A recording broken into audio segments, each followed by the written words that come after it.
What's going on, everybody? This is Jerome. You're listening to 54 Golf. I have Jay and Austin joining me again tonight. Phil has announced that he will not be here again this week in Hong Kong. How do you really feel like LIV is missing out on his presence and everything like that, Jay? Yeah, I heard the rumors he's going back to the PGA Tour. Welcome to 54 Golf. I want to start off today's show with... He is that even keel guy. Nothing's going to bother him. He plays well in the Ryder Cup. The majors are always the best opportunity to answer that question. As far as the pros, they should be able to hit that shot. We don't hit the ball as good as them. You're right in the fact that he's an absolute superstar. He's just like running to a car to get a granola bar. I think, yeah. I mean, dude, it's just like anything we've ever talked about on here. If it's 1999 and you're going to see a PGA Tour event, you want to see Tiger Woods. If you're going to a LIV event, you want to see Phil Mickelson. You want the biggest name. You want him present. You buy your tickets because you want to see the best. You want to see the guys who you grew up watching. So yeah, I mean, I think it's a hit to LIV for sure. But I don't know. I mean, do we know exactly why he's not present? The reasons were cited as personal. So right. So we don't really know for injury, sure. It's not that he's hurt. Maybe he needs a peanut butter shot. Maybe he does. Could be. Yeah, we could get Aaron to pack that. That's how I see it, though. I feel like you want to see the people you want to see, right? When you think of LIV, you think of Phil Mickelson first. Yeah, I mean, I don't, but it's cute that you do. It's cool. Austin, what are your thoughts? Phil Mickelson is the face of LIV, no matter how much you want to admit it or not. Yes, there's John Rahm. Yes, there's Bryson DeChambeau. Okay. Come on. All right. None of those guys would be there without Phil. Where's he been? First off, they said it was family matters. So I know he's got a wife, some kids. Whatever happened to Stephen Urkel? You got it. All of them are okay in whatever scenario is going on in there. Wish them all the best. But wait, does that make him Carl Winslow? In absolutely. This scenario? Yes, 100%. Okay. All right, no, that's cool. 100%. I like it. I do think having Phil on there is just one of those people that, yes, people want to see Phil Mickelson. They want to see those flop shots. They want to see a nice lefty slinging some hooks, putting the ball in the right place, or just being a creeper with those glasses on, looking like the guy from Spider-Man. Akot? Yep. There you go. Okay, there you go. Right. But in all honesty, yes, I feel like the HyFlyers are a little bit better having Phil on the team. I mean, obviously, they're out their leader, and the kid that they picked up, he's missing out on all this, mentorship that he supposedly should be getting at this point, right? Well, I think there's two ways to look at this. I took it from the approach of the fans. Austin took it as the approach of the team doing better. So I think there's multiple ways to look at him being absent. Absolutely, and he is. Can you think of any more ways? Yeah, I mean, he is the guy that spoke for, hey, we want more engagement with the as a player. We want more media time. He is that person that speaks for the players. Obviously, he doesn't need to do that as much for LIV, but I do think he is a helpful person in the room for negotiations. He's the union president. Yeah, that makes sense. No, totally. So with Hong Kong coming up, there is another storyline that's kind of at the forefront. We haven't had a chance to really go over it yet. We all know that Bryson is currently in negotiations for his next contract, right? And in the midst of this, his partnership with LA Golf has imploded. What are your thoughts? Austin, we're going to start with you. What are your thoughts on that and how that will translate into him negotiating with LIV? I'm kind of nervous because the whole LA Golf, he really kind of bullied them into that scenario. Obviously, they went separate ways. He asked for 51% of the stake, and they said no. He said, "I'm walking." I mean, he shark tanked him, right? Yeah. I was like, he's like, if you would like my continued support, I'm going to need 51% of the ownership of this. And he stuck to his guns and he said, "See you later. I'll make my own clubs. I'll get my own shafts. I'll do my own." There's plenty of 3D printers out there, right? Exactly. So the reason why it makes me nervous is he could do the exact same. If he could do the exact same thing to LIV, he could say, "Hey, you know what? I'm one of, if not your biggest star right now. Everybody's watching me, whether it's the majors, whether it's here. I'm one of those big people. So if I don't get what I want, I know another tour that'll take me right back." I'm gonna stop you there, though. I don't think that's a leverage point because a lot of his brand is tied into YouTube right now, And if he goes back to PGA, if I'm mistaken, feel free to correct me, but I believe all that has to stop if he goes back to the PGA, right? I mean, that's huge for him. He makes a lot of money off that branding and doing everything through YouTube. I don't think he's going to use PGA as a leverage point against LIV. I think he'd be better off saying, hey, this is everything I'm bringing to the table, and I think LIV will compensate him fairly. I don't think what happened with LA Golf is the same thing, right? Because he is really much the biggest name that they were dealing with. LIV has a lot of big names, right, that they're dealing with, and the pot is obviously much bigger, and the stakes for Bryson are much higher. Jay, what are your thoughts? I think Bryson is the face of YouTube golf. I think he's the face of professional golf. And I think he can easily be the face of a brand. And I think LA Golf was that for him. But I feel like he's always been what do they call him? The scientist, both in his game and also tinkering with his toys, we say, right? His clubs, his shafts, his heads, doing the one length irons, kind of making that his thing. He always wants to improve his golf ball, his equipment. So I think him maybe going out a little bit on his own and maybe venturing in with somebody else might give him more freedom. He tried. Why not try as the face? I do think you, as a company, especially as big as LA Golf and as big as a player and face in the game at Bryson is, I feel like it would have been in their best interest to keep him, especially where everything is going, both in YouTube, millions of subscribers, LIV Golf. Although, again, I think Bryson is smart enough, business sense savvy to make a decision that's best for him. As far as him and LIV, I don't think he's going anywhere. I think he's, like you said with the YouTube stuff, I think he's changed his life. We know that, his character and everything through YouTube, and brought in so many more fans from both sides that not many golfers have been able to do. Right now, you jump to LIV, every PGA fan hates you. You go the other way, every LIV fan hates you. I think Bryson is one of those unicorns that has both sides of the aisle, and I really feel like no matter what he does, nobody's going to fault him for it. And I think he's going to benefit either way, I think. You know what's really funny about, changing the way, just to bring up something that's funny in my head regarding Bryson is that, when I came into starting to watch LIV and get into professional golf, there was this idea that Bryson was this fucking kind of dull nerd, and you had Brooks Koepka as this like cool guy. You know what I mean? That's the perception, yeah. And then now, like 4 years later, Brooks Koepka is like the stodgy dickhead that just cut and ran back to the PGA, and Bryson has kind of like bloomed into this YouTube star, this extremely likable personality, likable personality, and he's got all these different different channels, him doing different things with other professional YouTube golfers, along with celebrities, played golf with the president, all on his channel. It's like everything is almost flip-flopped completely black and white between the two of them. To see Bryson's personality, and that's something besides his golf game. His personality is great. He's very outgoing. Actually, he loves talking to people. He loves getting around. I feel like Brooks's personality was not. It's just this like one.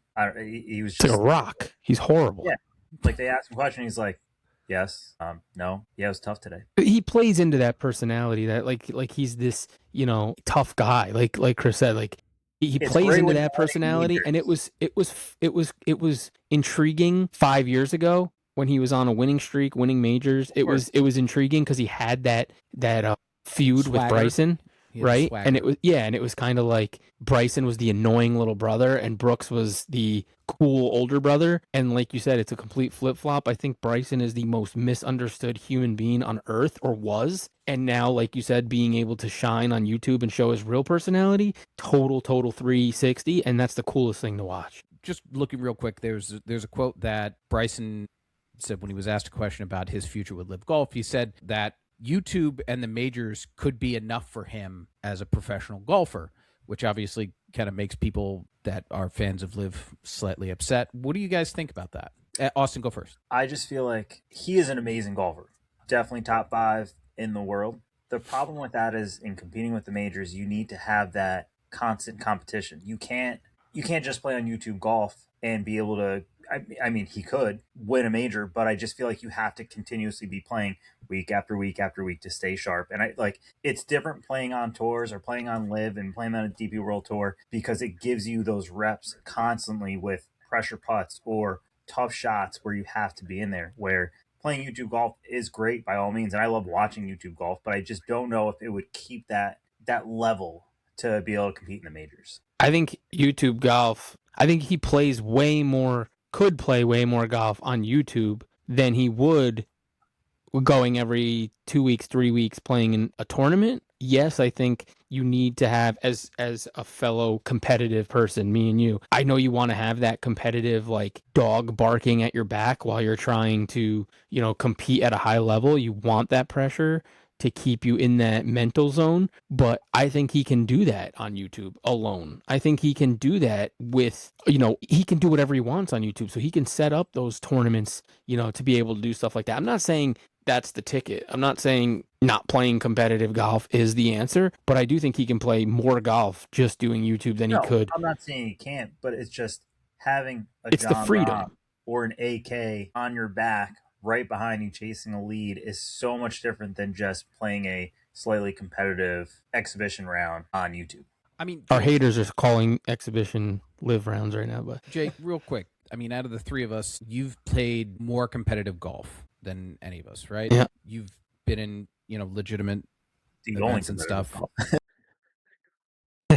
Well, Austin, I remember at one time that you had said you wanted to do, and I'm just off the top of my head, I couldn't remember if you had actually done one or not, but I know that Jay has. I mean, Jay, from your experience then, wouldn't you say that there is a different kind of pressure and a different kind of feeling when you're playing when you put it that way than it is when you're just going out to seriously play 18, but it's just a different energy, it's a different feeling, it's a different... I mean, another thing that comes to mind to me is also like the way the courses are manicured and everything like that, pin placement. When it comes to big events, they put a little extra into it, and I feel like that could also, preparation for those kinds of events, so as a competitor, would make a difference. You make great points, and you're right on most of them, but I feel like it happens every once in a while. Golf is golf. I want to go out there every single time, whether I'm playing with the two of you or I'm going in a tournament. I want to shoot the lowest score. I want to have a potential hole in one. I want to have 2 eagles in my round. I want to have 5 birdies in my round. You push to do those things. It's not, now we're not talking scrambles. We're not talking outings, getting drunk. I'm talking every single time I go out. I don't think I've ever just went out to play golf. That's not in my nature. So the competitiveness is in me no matter what. I always want to shoot the best score. Do I thrive and accept that pressure and love that pressure? Absolutely. I love getting on the first tee box, having your name called, getting up there and having 35, 40 guys on the putting green watching you. That there's no better feeling for me than to have that pressure and then stripe one down the middle. There's no better feeling in the world. So yes, I think no matter what, golf is a sport to me that I'm going to go out and play the same no matter what. But I see what you're saying. It's nice to have that competitive fire and that flame, because I think that would help accelerate him, in the majors when the majors come around. To simplify it for some people that might be listening out there, here's a comparison, right? You get up in the morning and you go out and you run 3 miles, right? Well, that's what I was just thinking in my head. You're running 3 miles, right? Okay, cool. Now it's you and 20 other guys, and sounds like your Friday night. Yeah, right. Close optional. 20 guys. My house isn't big enough for that, but the basement is. All right, that's not enough. Cut that, Aaron. Get that out. He's leaving it in.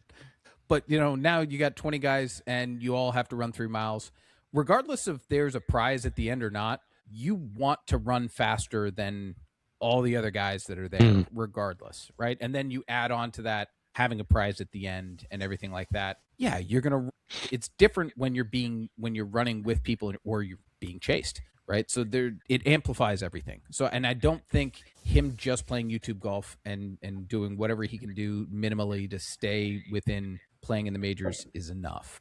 I think personally that it was just posturing on his part. Sorry. Is there hurdles in the basement too? You guys are running down there? What are you doing? No, go ahead. I 100% agree with you. No, I 100% agree with you. I think he can pose that threat, but I don't think he would be satisfied just doing YouTube golf and playing in the majors. You can't prepare for the U.S. Open. No course is setting their courses up that way over and over. And the players in the fields that you get to face in those scenarios are just a little bit different. Having You a think Jon Rahm or a Rory McIlroy chasing you down, and you make 3 pars in a row and you just hear them creeping up on you because they just birdied the last 2 holes and they're there, is a different type of pressure than playing a normal round or playing a YouTube golf, I feel like. I also think it's much more pressure when you're playing, a shotgun start instead of like you're playing and you're like, I don't know how Rory's going to shoot. He's not playing for another 2 hours or 3 hours. You know what I mean? Yeah, you're playing against the scoreboard. Right. Yeah. You're playing in real time. Everybody's playing at the same time. And, you're hearing whispers like, oh, yeah, I'm just eagled 5 and now I'm 2 holes away. I'm on 3, right? I'm like, fuck, Rom just eagled 5. All right. So yeah. I'm going to be on 5 here in 2 holes. Like, that's in your head. That's something that's going to be in your head. Any other final notes on that? I think he'll still be here. Yeah, no, I hope so. Otherwise, I got this tattoo for nothing. Yeah. So in your basement. Yeah, Lucas Herbert qualified for the Open. The majors have opened up some pathways for LIV golfers. They know they need them in order to be competitive and have the best fields. What do you guys think about Lucas Herbert and everything that's going on with the majors in order to make it easier for, DP World Tour and LIV golfers to get in? You want to go first? Lucas Herbert, Ripper. That's all I got to say. My guy. I didn't even hear the question. What was the question? Was qualifying. Yeah. He's a Ripper. The Masters sent out those invitations last year. Like Waco got to play in there. There was a couple other players that also got in that were not past Masters champions, that were not in the World Golf ranking points. So I think that was great on their end. I think the U.S. Open's doing the exact same thing, and they have like top 5 LIV players, I believe, get to go in there. So I think it's nice that they're helping out where we should be getting more points as it is. We're getting some now at this point in time with wins for the LIV Golf, but I do feel like having those openings, allowing them to open the door a little bit more with invitations, is huge. If things stay constant for Anthony Kim, how excited are you for him to play? I'm so pumped. I'm going to either get a hat, a glove. I'm going to try to show up, get an autograph by him. I'm one of his biggest fans. I called this before when he was just trying to qualify to get back in the LIV. So I would be – and the scary thing is he is good enough to compete in the majors. I think the TV rankings would be wild. Absolutely. Because you saw a bunch of haters from the PGA Tour saying their things on every social media platform. But then, after a few days, the tides were turning a little bit. You start to read more people, oh, yeah, Anthony, but it's really cool how he did that. So I feel like once they started reading a lot of the stuff that he was actually doing and where he actually was, what I mean by was in life, to come out of that and do what he did, I feel like people didn't really know. He's been gone for so long that people didn't know how hard he was down and out and how far he climbed back. So I think once people started really reading the story and not just saying, Anthony Kim, yeah, I remember that guy. Who cares? He's LIV and he won something. Wow. I think it really, it changed people's opinion. So I think, not saying he's on a Bryson level of the crossover, not even close, but I think it would be awesome to see him compete with the best guys in the world. I just think it's Imagine crazy. he won a major.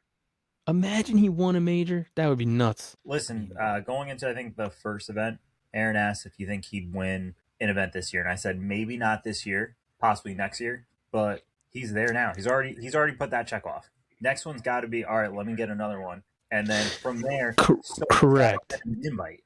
Someone's got to give him but we need Anthony Kim to show up week after week. We need him to be top 8 every week. We need him to start playing very consistent golf. We've seen it with Danny Lee. You win one fluke tournament and that's it. You're just irrelevant again. You got to have, no disrespect to Danny Lee, I'll see you on Friday night when we hang out for poker, but listen, you gotta show some consistency. And if you get to that point, I think he's really going to prove to everybody, that's his haters and his fans, that he can actually do it and hang. You can't invite somebody. You can't have one good round, right? Play phenomenal rounds of golf, get to the pinnacle, but then fall off and then still expect to be invited to a major. So he's got to prove it a little bit more, but I think he's halfway there. Now, I know I don't want to put the cart before the horse, but so the guys that you expect to see in the majors is Jon Rahm and Bryson. He got to go toe to toe with them 2 weeks ago. At this point in time, 2 weeks, 3 weeks ago, and he came out on top. Again, the reason why I say this is he's ranked number 2 right now. Is that correct? That is correct. But are those rankings for next year's majors technically? So our intern got back to us with some information. So if AK is in the top Jimmy. 3 by May, which is the Virginia event, he will qualify for the Open and the U.S. Open and the Open Championship. No, that's only if the people in front of him. If only in the people in front of him qualify already. If somebody like Hatton or Rahm or any of those guys, the guys that are already in, or if he's number 1 that already have exemptions. Very cool.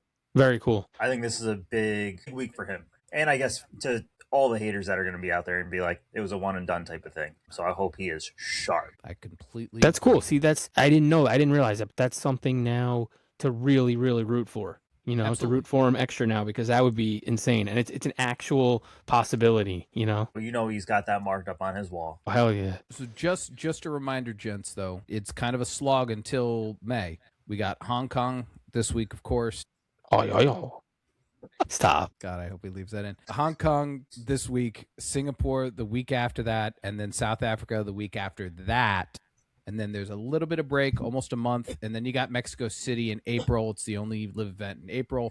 And then you have... 4-4. Sweet, man. That's... Not as good. So there's a number of events. So he's going to need to battle in order to keep his place. Of course. It's just my question is, freak athlete. Who's going to be the one to pick him? Who's going to pick him? I mean... Nobody's picked an ace yet. No. Nobody's picked an ace yet. I'm actually curious to see how he plays this week before I pick him. I don't know. We'll see. Ballsy. It's ballsy. Something to root for. Speaking of the contest, just to give you guys a quick update, we're not going to do our picks tonight because we don't have the whole gang here.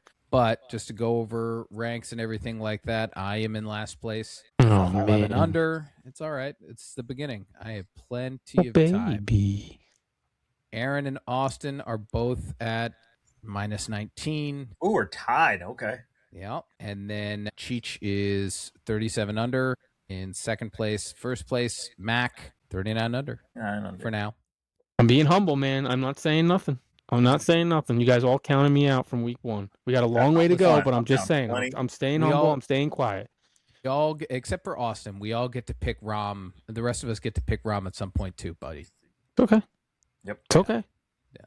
Austin's got to play well that week. Austin picked Hatton. He called a shot and missed. So it's all right. Hey. He was what, the number 1? I think he was the number 1 for that week, right? I think he was the number 1 Vegas odd for that week. He was. Oh, I don't know about that, but he was hot. I think he was. Really well. I was just watching him play on the DP, and he was playing really well. Guy throws darts, and he had one bat. I think it was the third round. He just fell off and just turned into an angry leprechaun. Tied for 47th to finish the first event. Not great. What can you say? Anybody else got anything? I got to today. It was nice out. Yeah, it was gorgeous out. Nuts out there. Finally have some of the snow melting. Aaron, in the north, we have this meteorological anomaly. It's called snow. It covers the ground. It's cold. I know it's been a while, and you basically brain dump after you leave, talking to you like you're here, but you're going to be listening. It's now March, and we're going to have golf here in New York soon. So very excited about it. And big shout out to Big Rob over there. Jay, did he reach out to you about this golf fitness thing? No, I know about it, but he didn't. What do you mean reach out? Ask me if I want to be a part of it? No. Yeah. Oh, you're out then. I didn't hear anything about this, so maybe we could talk about it after. Sounds good. In the basement. All right. Don't. Sure. Yeah. Yep. Control the pet population. Make sure you spay and neuter your pets. All right. Yeah. Have a good one. One thing though, speaking of AK and everything like that, hey, if you're out there dealing with addiction and everything like that, AK is a perfect example of getting help and everything like that and seeing it through to the other side. Everybody has some hope. I dealt with that in my family too. Get out there, find some help, or cut that out. I don't know. I'm trying to do the right thing. Thank you so much for listening. Please hit us up on all of our socials, on YouTube, on Instagram, TikTok, X, everywhere where you follow people in social media. Reach out, comment below what you think about what's going on in LIV Golf and going on in Hong Kong this week. I just didn't know where it was going. Let's get the fuck out of here. Jesus.